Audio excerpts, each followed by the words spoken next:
Problème actuel. Solution intemporelle. Timeless Podcast.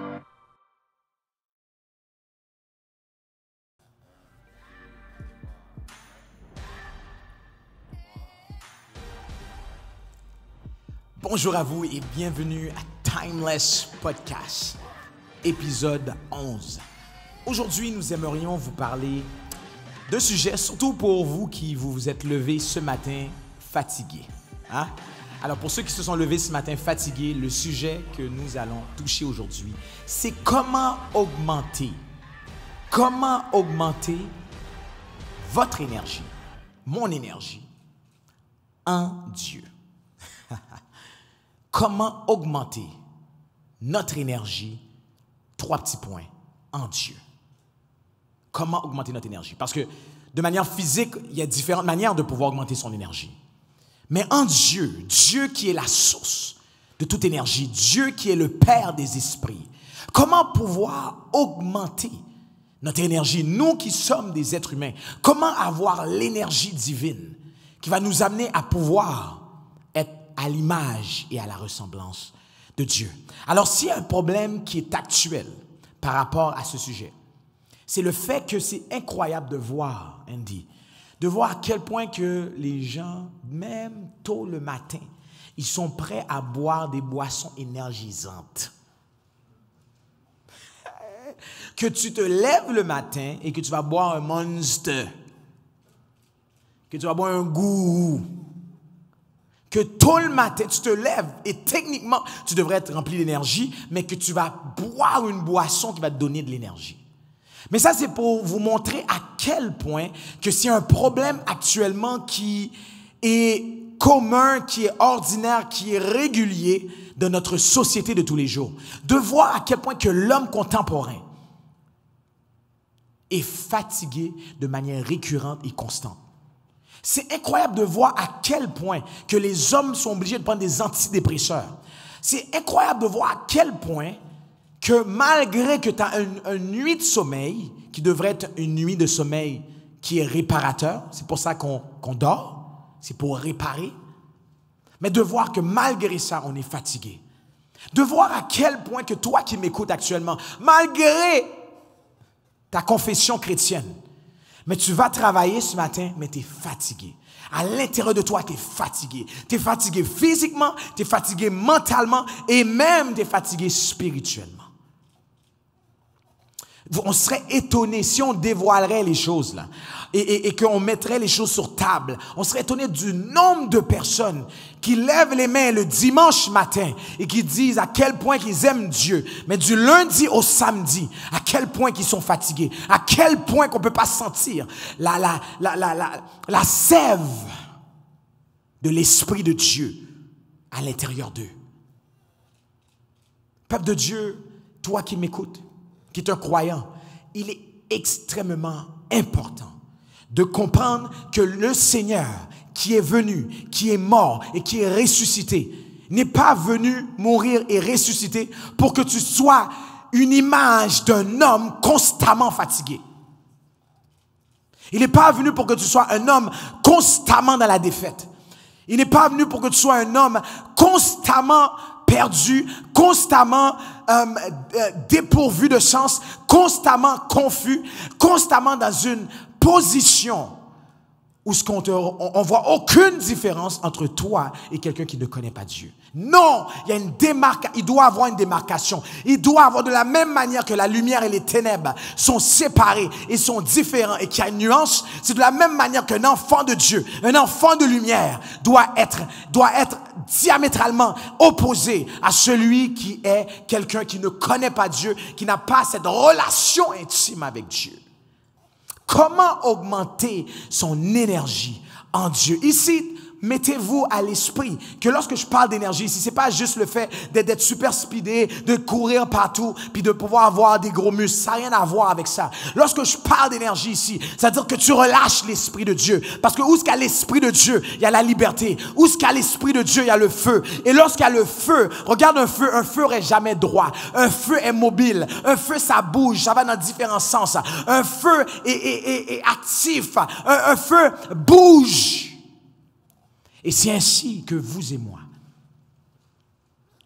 on doit augmenter notre énergie en Dieu. Dieu désire que nous puissions avoir son énergie, my God. Pouvez-vous, et ça je sais que notre cerveau ne sera même pas capable de le capter, mais pouvez-vous imaginer la puissance et l'énergie qui doit se dégager du trône de Dieu? Pouvez-vous imaginer la puissance de Dieu, l'énergie de ce Dieu qui est notre Dieu? Pouvez-vous imaginer à quel point qu'il est puissant? Si, pensez à cela, peuple de Dieu, toi qui m'écoutes ce matin, pense à cela. Si un homme est capable de créer une bombe nucléaire avec autant de puissance, imagine celui qui a créé cet homme. Je ne sais pas si vous avez compris ce que je veux dire là. Si nous, hommes, on a cette capacité de pouvoir créer une bombe nucléaire avec autant de puissance, imaginez celui qui a créé cet homme-là. À quel point il peut être puissant et à quel point qui émane de l'énergie. Et c'est pour ça, peuple de Dieu, qu'aujourd'hui, je veux toucher sur comment. Je vais vous donner des conseils pratiques sur comment augmenter notre énergie en Dieu. Premièrement, comment qu'on augmente notre énergie selon Dieu? En Dieu et selon Dieu aussi.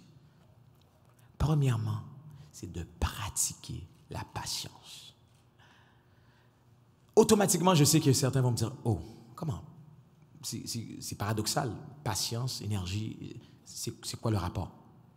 Lorsque tu pratiques la patience, selon les Écritures, Dieu transmet son énergie. La parole de Dieu nous dit dans Ésaïe 40, le verset 29 à 31, ça nous dit, il donne de la force, il donne de l'énergie à celui qui est fatigué. Et il augmente quoi? La vigueur de celui qui tombe en défaillance. Toi qui m'écoutes ce matin, qui est fatigué, tu te lèves malgré que tu as passé une nuit de sommeil, mais tu sens que tu es fatigué, tu as des billes à payer, tu penses à ton mortgage, tu penses aux enfants, tu te demandes comment tu vas payer la prochaine session de cet enfant. Tu as tous ces problèmes dans ta tête. Moi, ce que je te conseille ce matin, c'est de pouvoir pratiquer la patience.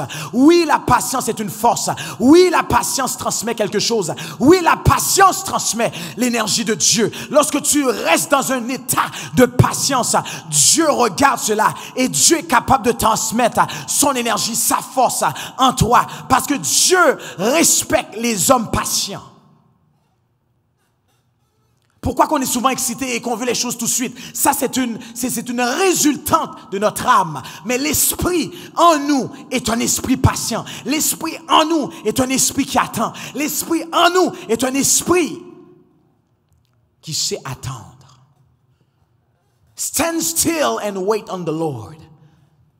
Tu dois attendre. On doit apprendre à attendre. On doit apprendre à attendre. Pourquoi souvent on est stressé? On est stressé parce qu'on veut les choses tout de suite. Pourquoi on est souvent stressé? C'est parce qu'on veut la réponse tout de suite. Pourquoi on est stressé? C'est parce que notre âme nous dit, hey, qu'est-ce que tu vas faire? On ne trouve pas de solution. Mais en Dieu, toi qui es un homme spirituel, toi qui es une femme spirituelle, en Dieu, tu dois attendre. Le plus que tu attends, le plus que Dieu injecte sa force. Le plus que tu attends, le plus que Dieu te dit, oui mon fils, oui, le fait que tu es prêt à attendre, je vais te le donner.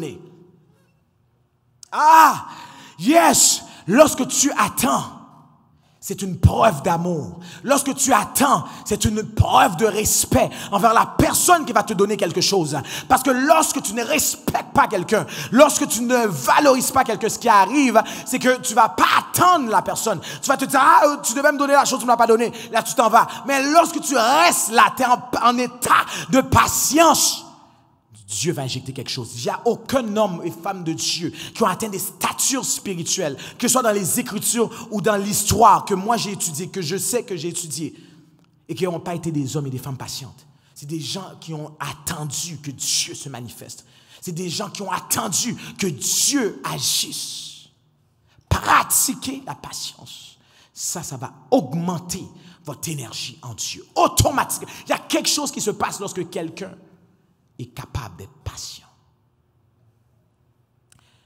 Toujours dans Isaïe 40, le verset 30 maintenant, ça dit « Les adolescents se fatiguent et se lassent, et les jeunes hommes chancellent. Mais ceux qui se confient en l'Éternel renouvellent leur énergie, renouvellent leur force. Qui renouvelle leur force? Ceux qui se confient en l'Éternel. Il y a la version en anglais, ça dit « Those that wait », ceux qui attendent au Seigneur, qui attendent l'Éternel, qui attendent une réponse de l'Éternel. Ceux qui attendent, Dieu renouvelle leur force. Ceux qui attendent, Dieu renouvelle leur énergie. Pour ceux qui attendent, Dieu injecte quelque chose de nouveau. Pour ceux qui attendent, Dieu relâche une fraîcheur. Oh my God, Dieu relâche une fraîcheur. Toi qui m'écoutes ce matin, il y a une fraîcheur qui va être relâchée sur toi maintenant, au nom puissant de Jésus, à cause que tu vas commencer à pratiquer la patience. Ils prennent le vol comme les aigles. Ils courent. Ils ne se lassent point. Ils marchent et ils ne se fatiguent point. Qui sont ces gens-là? Ceux qui attendent, ceux qui pratiquent la patience. Lorsque tu pratiques la patience, Dieu va injecter son énergie, sa force en toi. Pasteur, je suis fatigué, je suis fatigué. Je suis plus capable de prier comme je priais avant. Je suis plus capable de ci, je suis plus capable de ça. Attends. Mais pasteur, ça fait longtemps que j'attends. Ça fait 3 heures et 25. Attends. Pasteur, ça fait 2 mois que j'ai demandé d'avoir un mari. Attends. Bon, d'ailleurs, ceux qui... oui, je vais rentrer dans cette courbe-là. Ceux souvent qui sont pressés d'avoir un mari. Vous allez voir que souvent, c'est ceux après qui regrettent ce mari. Attends. Apprends à attendre. Comme on disait souvent, sois pas trop chaud. Sois pas trop chaud. Ceux qui sont chauds, tu vas devenir froid. Si tu es trop chaud, tu vas être froid rapidement. Non, attends. Apprends à attendre. Pratique la patience. Pratique la patience. La chose, tu l'as demandé. Attends. Comment tu peux manger un fruit sans patience? C'est impossible de manger un fruit sans patience. Pense bien à cela. C'est impossible de manger un fruit sans patience. Parce que le fruit vient de quoi? Vient du processus d'une semence qui est rentrée dans la terre et qui a été nourrie. Sans ce processus-là, tu n'as pas de fruit. Mais c'est de la même manière.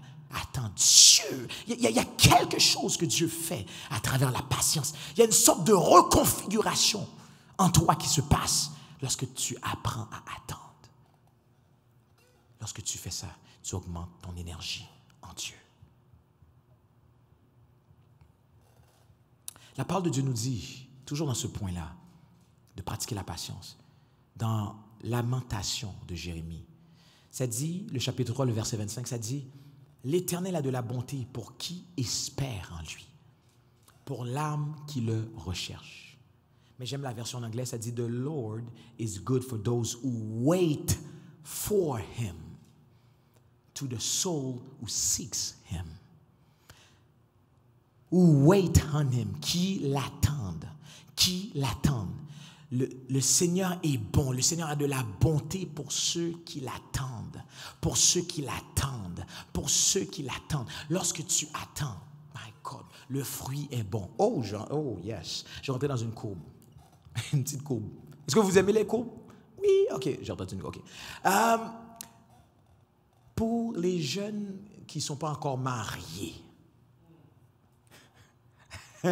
j'ai entendu dans le background quelqu'un dit pour les jeunes qui ne sont pas encore mariés, attendez. Ne mangez pas le fruit tant qu'il n'est pas mûr. Ok, certains vont me dire, mais c'est parabole, j'ai pas compris. Tu n'as pas compris? Ne rentre pas dans des relations intimes avec le sexe opposé avant le mariage. C'est pas assez clair? Ne rentre pas dans des relations sexuelles avant le mariage.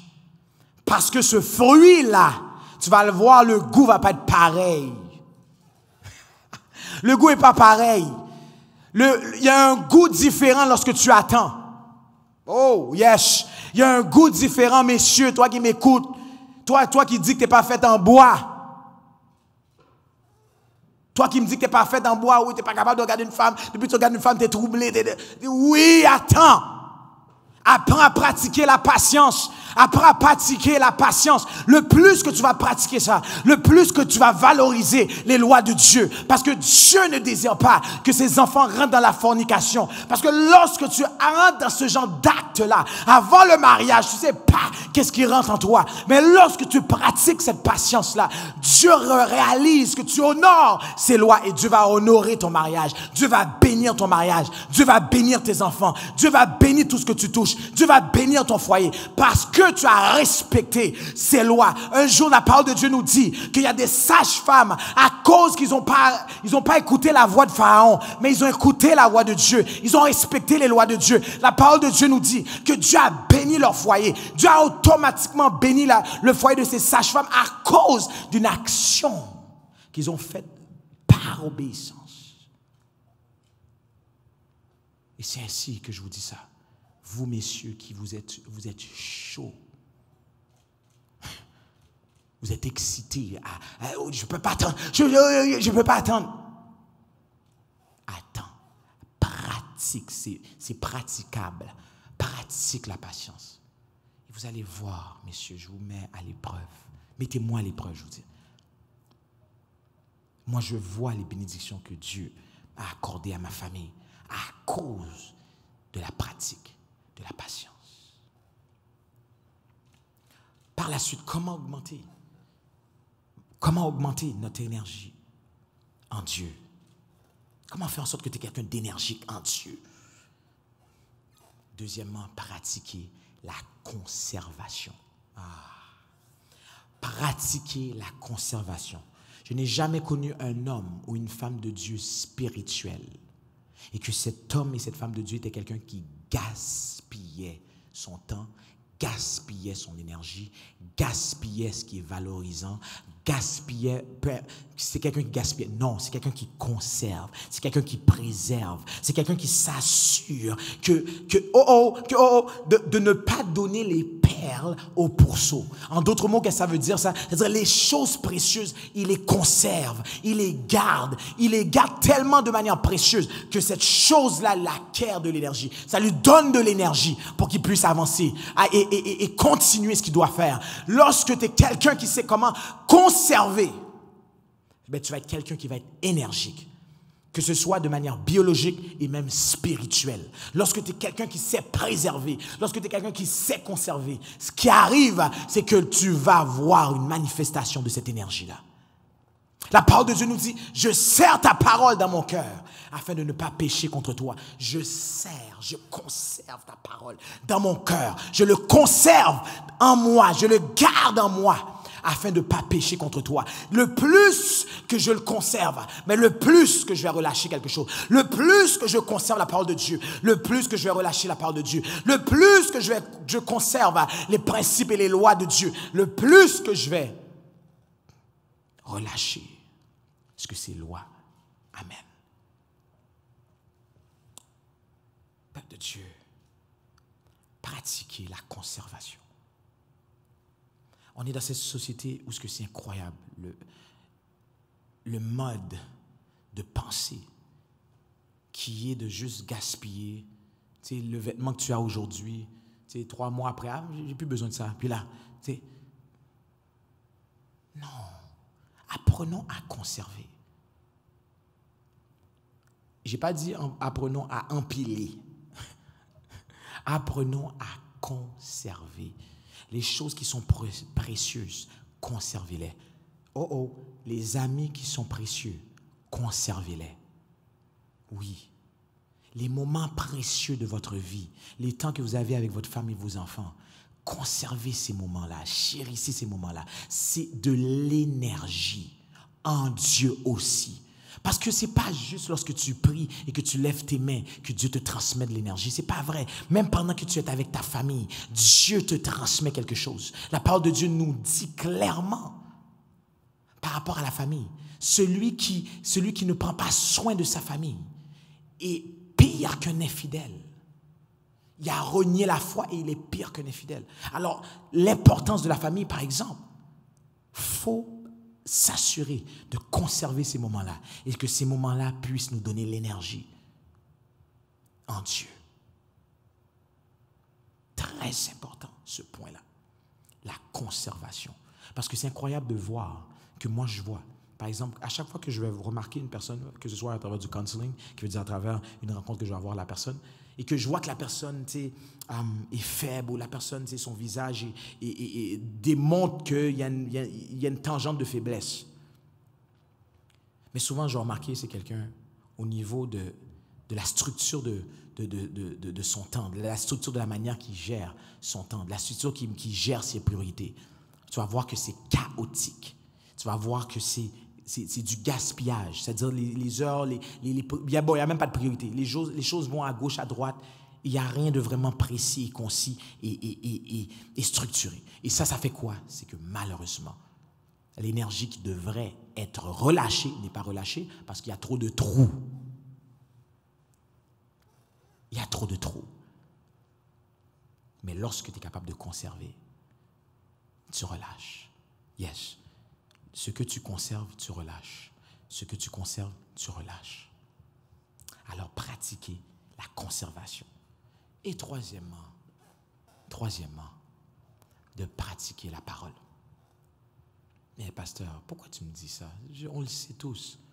Oui, on le sait tous, mais on ne le pratique pas tous. On le sait tous, oui. Il y a des, on va venir à l'église, oui, on entend la parole. Mais est-ce qu'on pratique la parole? Ça, c'est quelque chose d'autre. Tu veux augmenter ton énergie en Dieu?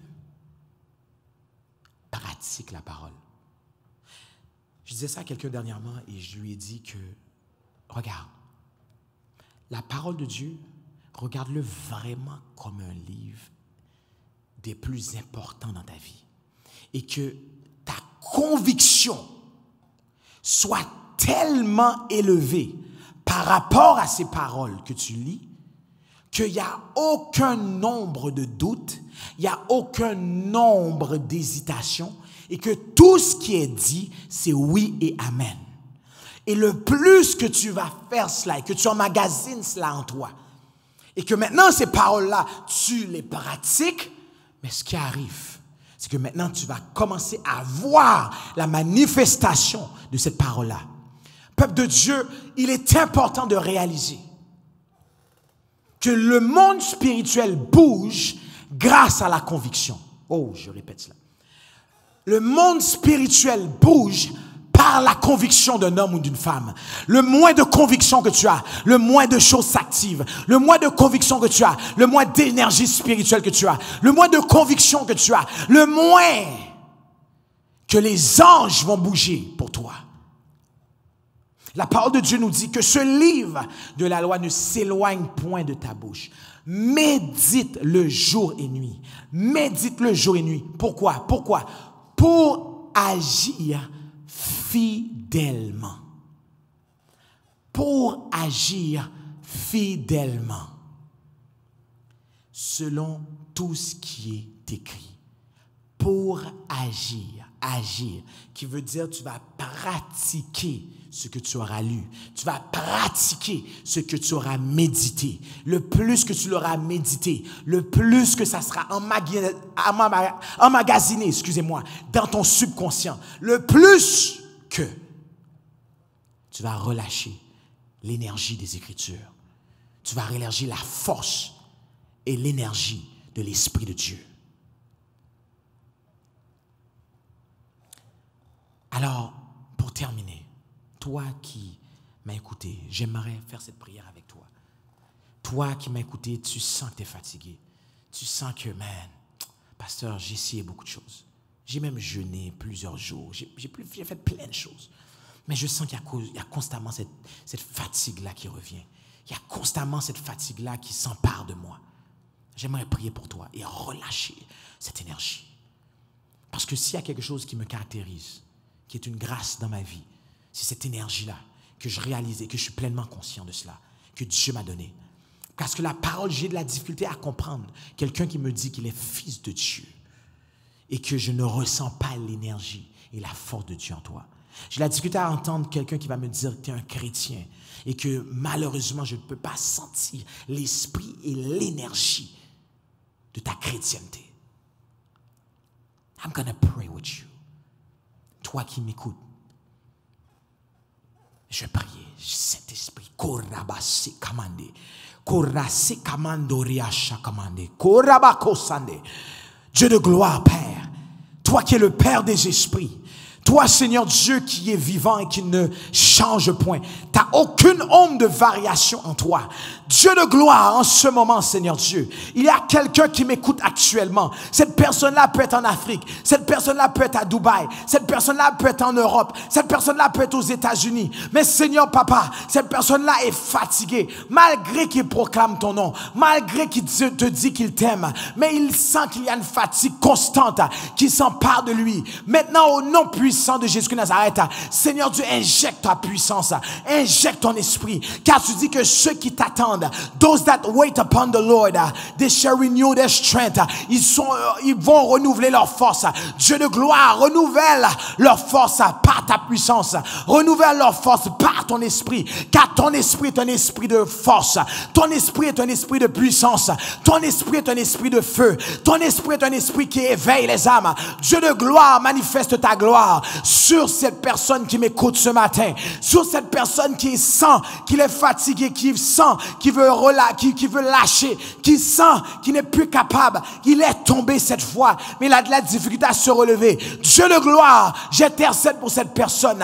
Au nom puissant de Jésus, agis Seigneur Dieu, injecte ta présence dans cette personne. Au nom puissant de Jésus, je viens maintenant contre le dévoreur de leur destinée. Je viens maintenant contre ceux qui essaient de mettre un frein à leur vie. Je viens maintenant contre ceux, contre ces esprits qui essayent de rendre cette fatigue chronique, qui essaient de rendre cette personne dans un état dépressif et de stress constant. Au nom puissant de Jésus, je viens contre cela. Je brise, je frappe par la puissance du Saint-Esprit et par le nom puissant de Jésus.